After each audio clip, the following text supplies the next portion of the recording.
First, though, Money Saver Martin Lewis is back to take your calls on any financial worries you might have. So let's get started, first of all. We've got Jane on the line. Good morning to you, Jane. Good morning. Hiya. Good morning. So you're in a bit of debt here, Jane, aren't you? Yeah, just a little bit. It's not to the point where I'm, it's stressing me out quite a bit just because I can't seem to get myself out of it. There's just I've hit a wall, basically. OK. So £12,000?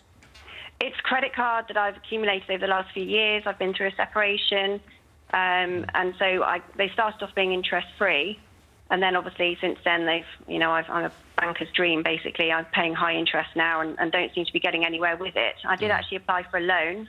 However, obviously, everything else is good. My credit rating is very good, but then they see that I'm sort of maxing out my credit cards, and that's the situation I'm in. I'm paying £400 a month and not actually getting anywhere with it. Yeah, that's no good. Well, actually, it's interesting you talk about a loan, because when it comes to loans, people often look at their credit score, but actually the big thing that happens when you apply for a loan is an affordability check that you don't see on your credit score, because that doesn't incorporate income. And to get a loan, you often need high income, and it's easier to get a credit card. So a balance transfer credit card of the type I talked about earlier would be far better for clearing some of your debt, putting it back to 0%, than a loan would. Have you tried to get a balance transfer credit card?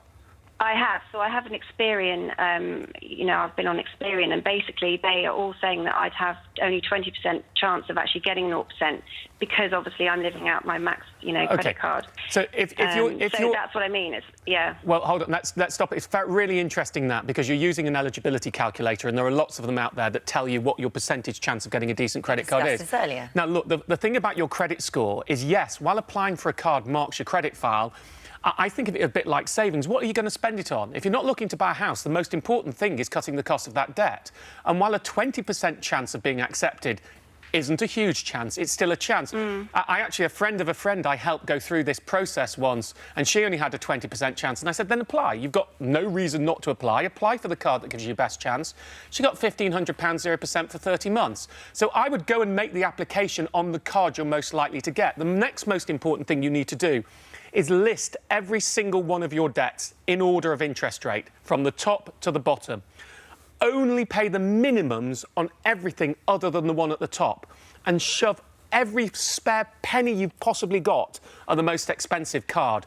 Once that goes, the second most expensive. Once that goes, because are you doing that at the moment, or are you repaying roughly evenly?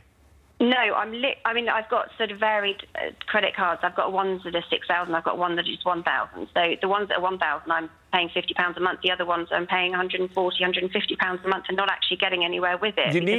You need to focus on clearing the one with the highest interest rate. Even if you've not got as much on it? It doesn't matter what you've got on it. The highest interest rate is the one growing quickest. It's called snowballing. So go and do another eligibility calculator. Find out, try and do a balance transfer to 0%, and then you put that in your list when you've listed all the interest rates. Start paying off the most expensive one first. Go frugal. Frugal 2017 for you. Use all spare cash to give yourself a better 2018. That's the best route. And if it's really hurting for other people out there, if you can't even begin to think you're not making the minimum repayments, as Jane is there, then it's about one of the non-profit debt counselling agencies, National Debt Line, Step Change, Citizens Advice Bureau, and if you're struggling emotionally too, Christian's going to We're going to have to move on, Jane, I'm afraid, because I do want to get Heidi in. Thank you for that, and we wanted to put that one in because that helps a lot of people on the list.